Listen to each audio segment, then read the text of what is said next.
Today is genuinely a historic day in Canberra.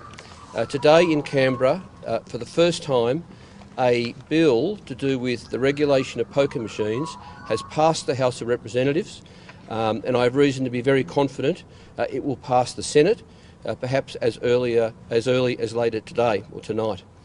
It is historic, and it's very important that this precedent was set, because up until now, poker machine regulation has been the domain of the states and territories, and they've been shown they can't be trusted.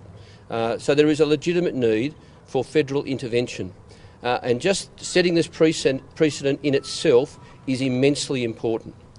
I do believe that although the bill and the reforms that are laid out in the bill, although those reforms are much less than what might have been, much less than what had been agreed to after the 10,000 election, much less than what we'd all hoped for. I think it's important, though, to celebrate the success we have had.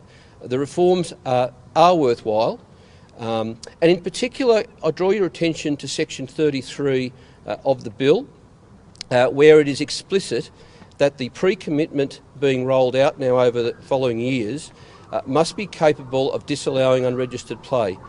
That's the crucial part of the bill, in my opinion. That's the bit about the system being, or the machines being, mandatory pre-commitment ready and able to run at pre-commitment at the flick of a switch.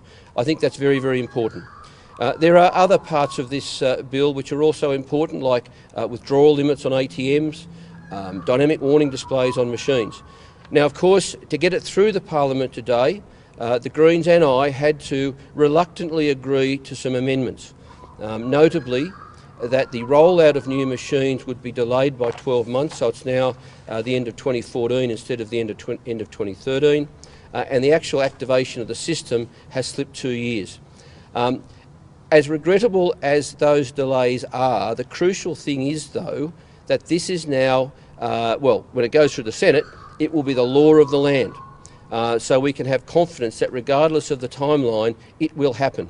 And it would be up to a future government to try and overturn it, a government that would have a sympathetic Senate.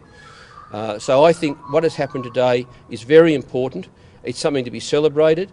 It's a very positive step forward, and I'm delighted to be associated with it. Delaying the rollout by 1 year and flicking the flick of the switch by 2, do you think the government has, do you think there's a genuine concern to actually give the clubs more time, or do you think they've bowed to clubs and pokies? Look, there is no doubt that the poker machine industry has been very mischievous, has spent an enormous amount of money over the last 2 years, and has applied enormous pressure to the government, to the opposition, and to the members of the Parliament. Enormous pressure. Some people say the industry has spent up to $40 million campaigning against any reform, and frankly, the end state they have been hoping for this week was to kill the bill. What they desperately wanted me to do, Adam Bent and others to do, was to say enough is enough and to walk away.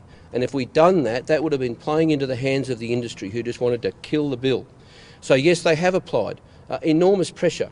But I think, to the great credit of everyone who voted for the bill today, they didn't buckle.